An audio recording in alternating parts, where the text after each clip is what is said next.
we grieve the heart of the Lord Jesus Christ ಕರ್ತನಾದ ಯೇಸು ಕ್ರಿಸ್ತನ ಹೃದಯವನ್ನು ನಾವು ನೋಯಿಸ್ತೇವೆ by cursing him, ಆತನಿಗೆ ಶಾಪ ಕೊಡೋದ್ರ ಮುಖಾಂತರವಾಗಿ, by having evil desires in our hearts, ನಮ್ಮ ಹೃದಯದಲ್ಲಿ ಕೆಟ್ಟ ಯೋಚನೆಗಳೇ ಮಾಡೋದ್ರ ಮುಖಾಂತರ, telling lies, ಸುಳ್ಳು ಹೇಳೋದ್ರ ಮುಖಾಂತರ, with the lusts in our hearts. ನಮ್ಮ ಹೃದಯದಲ್ಲಿ ಇಚ್ಛೆಗಳನ್ನು ತುಂಬಿಕೊಂಡಿರುವುದರ ನಿಮಿತ್ತ. But then what is God's desire? ಆದರೆ ದೇವರ ಆಕಾಂಕ್ಷೆ ಏನು? His desire is that we should have the fullness of joy in our hearts. ಆತನ ಹೃದಯದ ಆಕಾಂಕ್ಷೆ, ಆತನ ಆನಂದದ ಪರಿಪೂರ್ಣತೆಯನ್ನು ನಾವು ಹೃದಯದಲ್ಲಿ ಹೊಂದಬೇಕೆಂದಾಗಿ.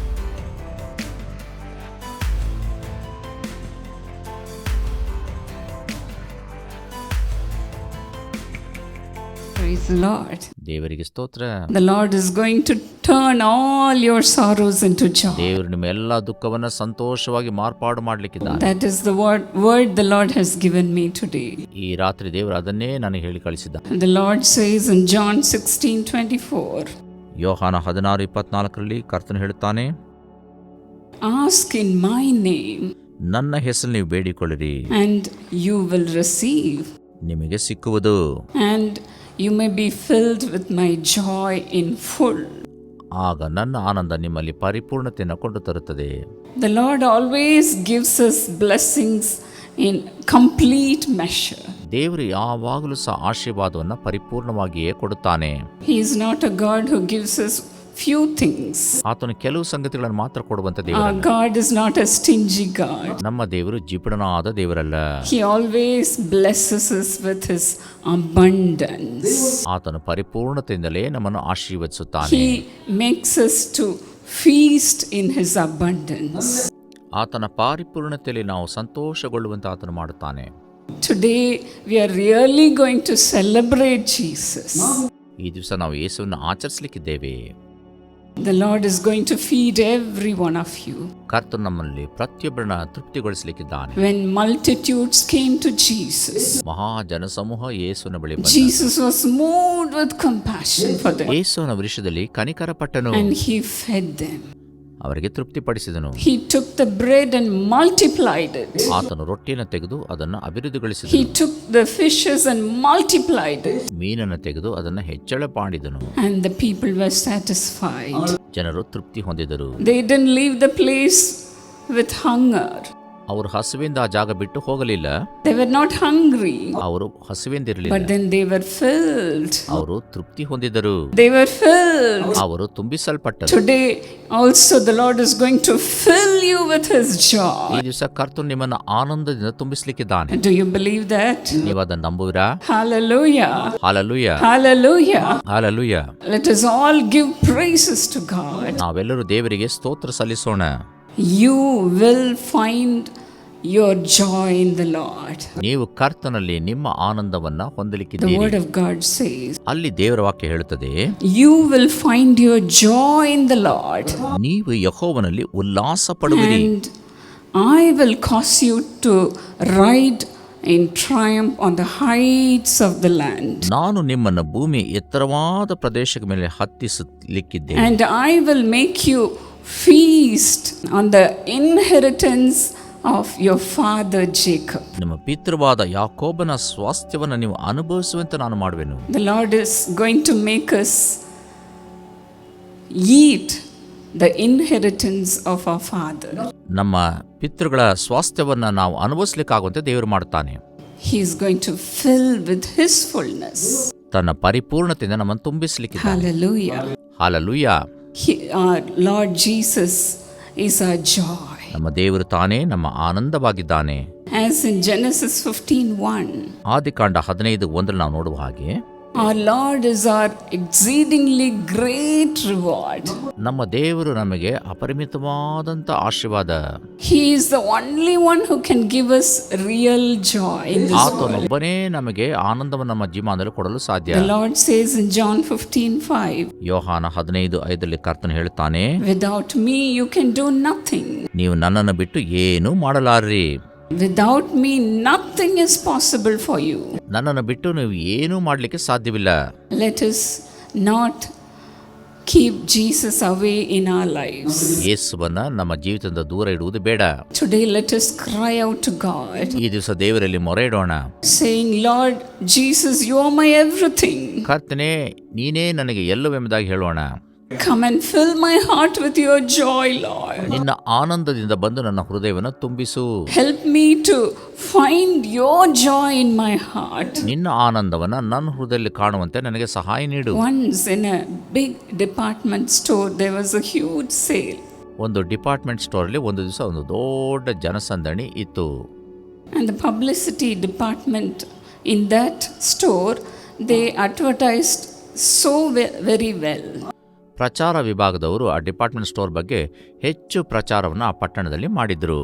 Everywhere in the streets there were big billboards. ಎಲ್ಲ ದೊಡ್ಡ ದೊಡ್ಡ ಬೀದಿಗಳಲ್ಲಿ ದೊಡ್ಡ ದೊಡ್ಡ ಪತ್ರಗಳು, ಭಿತ್ತಿ ಪತ್ರಿಕೆಗಳು saying there is a big sale in this department store. ಈ ಡಿಪಾರ್ಟ್ಮೆಂಟ್ ಸ್ಟೋರ್ ಅಲ್ಲಿ ಒಂದು ದೊಡ್ಡ ಸೇಲ್ ಇದೆ ಎಂಬುದಾಗಿ.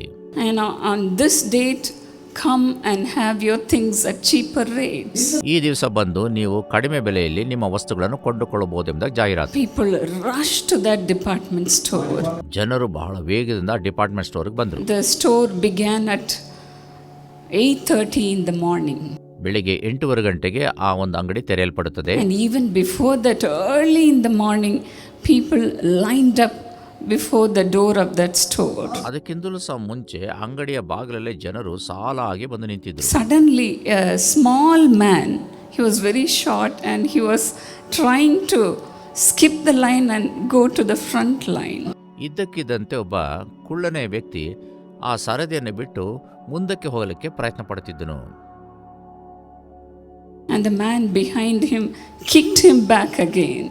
ಅವರ ಹಿಂದೆ ಇದ್ದಂಥ ಜನರು ಆ ವ್ಯಕ್ತಿಯನ್ನು ಹಿಂದಕ್ಕೆ ತಳ್ಳಿದರು. Then again when he attempted for the second time to go to the front, ಎರಡನೇ ಸಾರಿ ಮುಂದೆ ಹೋಗಲಿಕ್ಕೆ ಕುಳ್ಳ ವ್ಯಕ್ತಿ ಪ್ರಯತ್ನ the ಪಡುತ್ತಿದ್ದ. people behind him gave him a nice punch on his jaw.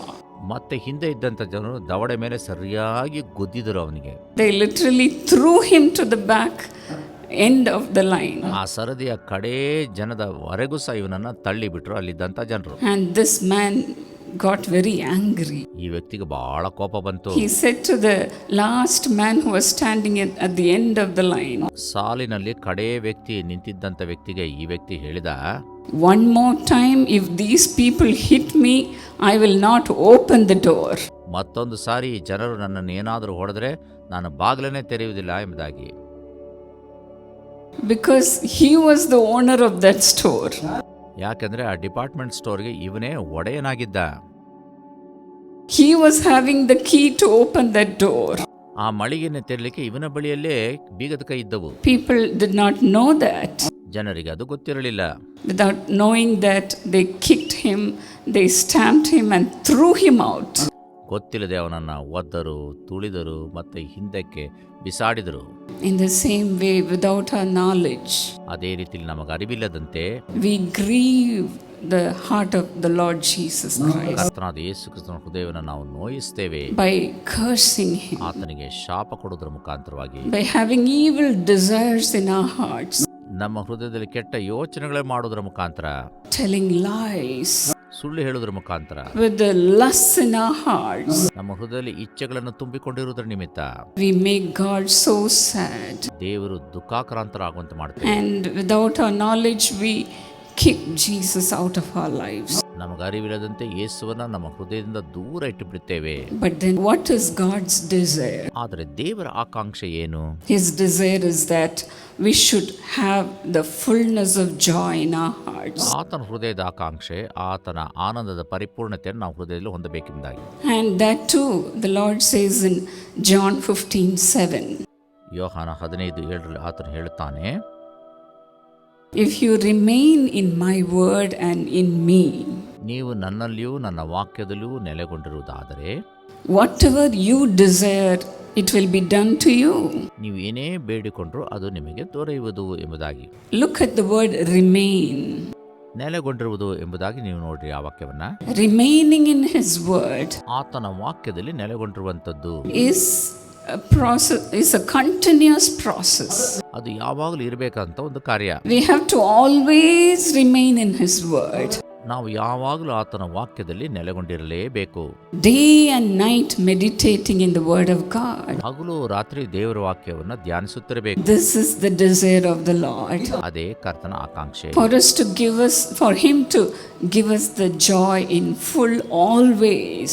ಆತನ ಆನಂದವನ್ನು ಯಾವಾಗ ನಮ್ಮ ಹೃದಯದಲ್ಲಿ ಪರಿಪೂರ್ಣವಾಗಿ ಅನುಭವಿಸಬೇಕೆಂದಾಗ ಆತನ ಬಯಸ್ತಾನೆ. As in Psalm 1. ಕೀರ್ತನೆ 1ರಲ್ಲಿ and as in Psalm 119 and 103. ಕೀರ್ತನೆ 119, 103ನೇ ವಾಕ್ಯದಲ್ಲಿ and in Psalm 104 and 34. ಕೀರ್ತನೆ 104:34ರಲ್ಲಿ the Bible says, ಸತ್ಯವೇದ ಹೇಳುತ್ತದೆ, the saints say, ಆ ಸಂತನು ಹೇಳುತ್ತಾನೆ, my meditation of him shall be sweet. ನನ್ನ ಧ್ಯಾನ ಬಹಳ ಮಧುರವಾಗಿರುತ್ತದೆ.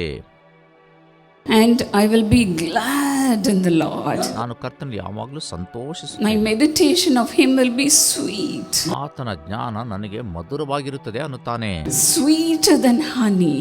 ಅದು ಜೇನುತುಪ್ಪಕ್ಕಿಂತಲೂ ಸಿಹಿಯಾಗಿದೆ. Sweeter than the dripping of honey. ಅದು ಜೇನುತುಪ್ಪಕ್ಕಿಂತಲೂ ಸಹ ಸಿಹಿಯಾಗಿರುತ್ತವೆ. What a joy it is to meditate the word of God.